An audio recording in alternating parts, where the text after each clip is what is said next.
जय श्री कृष्णा, राधे राधे जी। आप सबका सुनीता भक्ति चैनल में एक बार फिर से स्वागत है।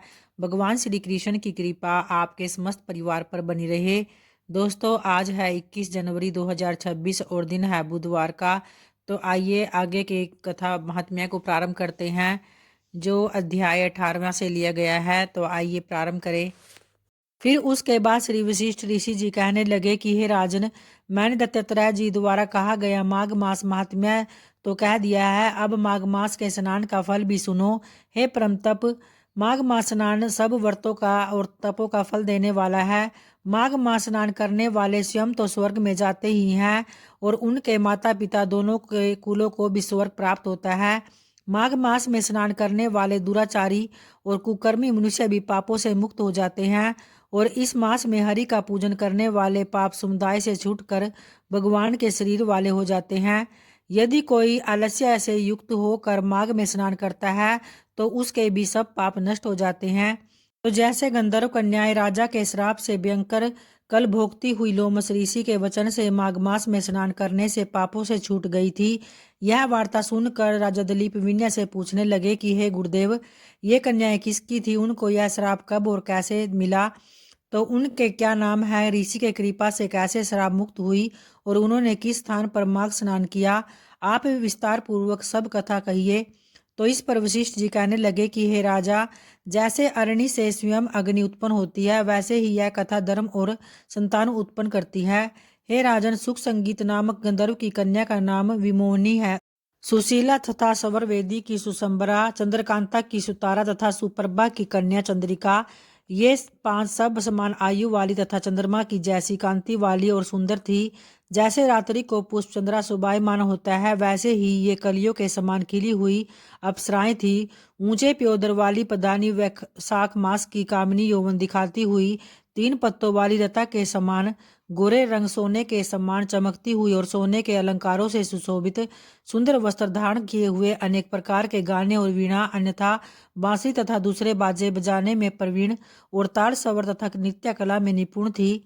तो इस प्रकार वे कन्याएं क्रीड़ा करती हुई जब कुबेर के स्थान में विचरण कर रही थी, तो कौतूहलवश माघ मास में एक स्थान से दूसरे स्थान पर मंदिर के पुष्प तोड़कर सरोवर पर गौरी की पूजा के लिए गई। स्वच्छ जल के सरोवर पर स्नान करके, वस्त्र धारण कर, मौन होकर, बालू मिट्टी की गिरी बनाकर, चंदन कपूर कुमकुम और सुंदर कमलों से उपचार सहित पूजन करके ये पांचों कन्याएं ताल नृत्य करने लगी और फिर ऊंचे गंधार स्वर में सुंदर गीत गाने लगी। ये कन्याएं गाने और नाचने में इतनी लीन थी कि तोड़ अछोद नामक उत्तम तीर्थ में वेद निधि नाम के मुनि के पुत्र अग्नि ऋषि उस स्थान पर पहुंचे। युवा ऋषि सुंदर मुख, कमल सदृश नयन वाली विशाल छाती, सुंदर भुजाओं वाला, दूसरे कामदेव के समान था। शिखा सहित दंड लिए, मृगचरम ओढ़े, यज्ञ विधान किए हुए था। तो उसको देखकर पांचों कन्याएं उस पर मुग्ध हो गई और उसका रूप एवं यौवन देखकर कामदेव से पीड़ित होकर देखो देखो ऐसा कहती हुई उस ब्राह्मण के चित्त में कामदेव का काम उत्पन्न करने लगी और आपस में विचार करने लगी कि यह कौन है। तो रति रहित होने से नहीं, एक होने से अश्वनी कुमार नहीं, यह कोई गंधर्व था, किन्नर या काम रूप धारण कर कोई सिद्ध या किसी ऋषि का श्रेष्ठ पुत्र था।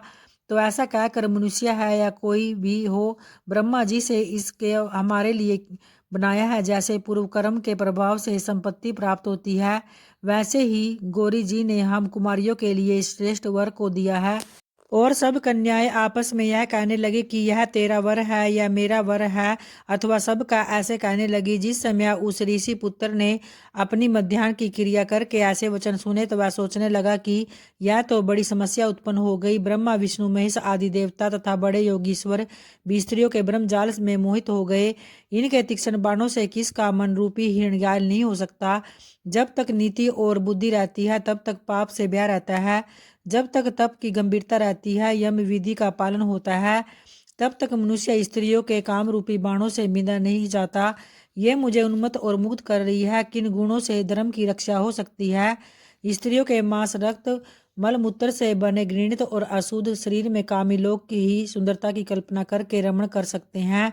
तो शुद्ध बुद्धि वाले महात्माओं ने स्त्रियों के पास रहना कष्टकारक कहा है। सो जब तक यह पास आवे घर चले जाना चाहिए। अतः जब तक वह आप उसके पास आई वह योग बल से अंतर्ध्यान हो गया। तो ऋषि पुत्र के ऐसे अद्भुत कर्म देखकर वह चकित होकर डरी हुई चारों तरफ देखने लगी और आपस में कहने लगी कि यह क्या इंद्रजाल था जो देखते देखते विलीन हो गया। और वह विरह की अग्नि में जलने लगी और कहने लगी कि हे कांत, तुम हमको छोड़कर कहाँ चले गए? क्या तुमको ब्रह्मा ने हमको विरह रूपी अग्नि में जलाने के लिए ही बनाया था? क्या तुम्हारा चित्त दया रहित है जो हमारा चित्त दुखा कर चले गए? क्या तुमको हमारा विश्वास नहीं?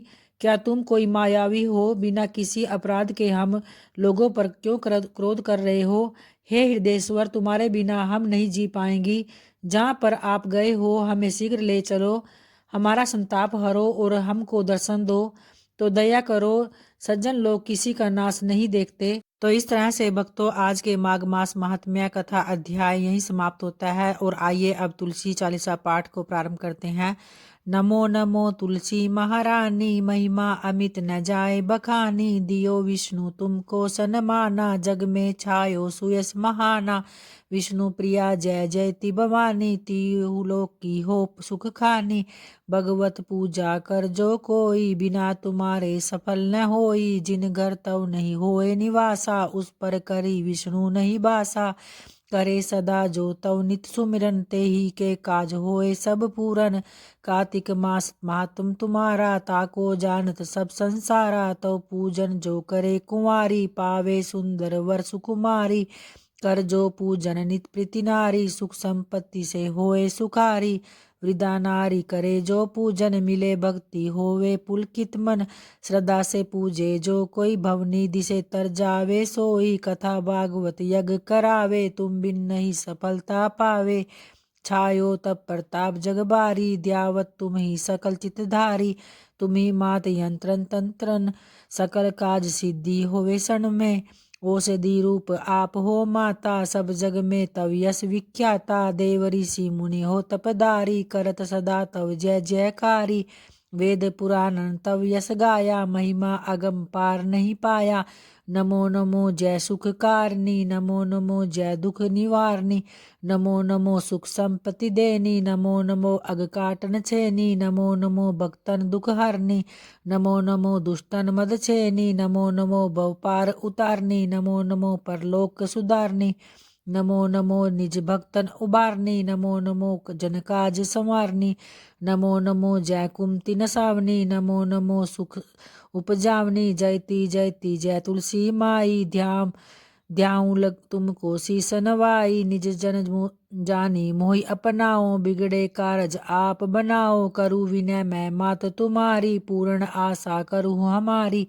शरण चारण कर जोरी मनाऊ, निस दिन तेरे ही गुण गाऊं। क्रतु मात यह सब मोह पर दाया, निर्मल होए सकल मम काया। मंगू मात यह सब वर दीजे, सकल मनोरथ पूर्ण कीजे। जनु नहीं कुछ नेम अचारा, क्षमु मात अपराध हमारा। बरहै मास करे जो पूजा, चालीसा की जग में स्तुति हो करे न मात दूजा। तुलसा प्रथम की, ही यह गंगा विधि जल पूजा करे मंगवावे, हमेशा, फिर ताके सुंदर नहीं स्नान रहे करावे। कलेसा। चंदन करे मास अक्षत पुष्प कार्तिक का चढ़ावे, साधन, धूप दीप सोवे नित नैवेद्य पवित्र लगावे। सिद्ध होई करे जाए है। आचमन यह गंगा कथा जल से ध्यान महासुखदायी, करे, पढ़े हृदय सुने निर्मल भवतार जाई। तुलसी मैया तुम कल्याणी, तुमरी महिमा सब जग जानी। तो बावना प्रेम तुझे से बोलिए मानित नित भक्तों, ध्यावे, भगवान गा श्री गा हरि कर की माँ जय, माता तुझे लक्ष्मी की रिझावे। जय। यह धन्यवाद श्री दोस्तों। तुलसी चाली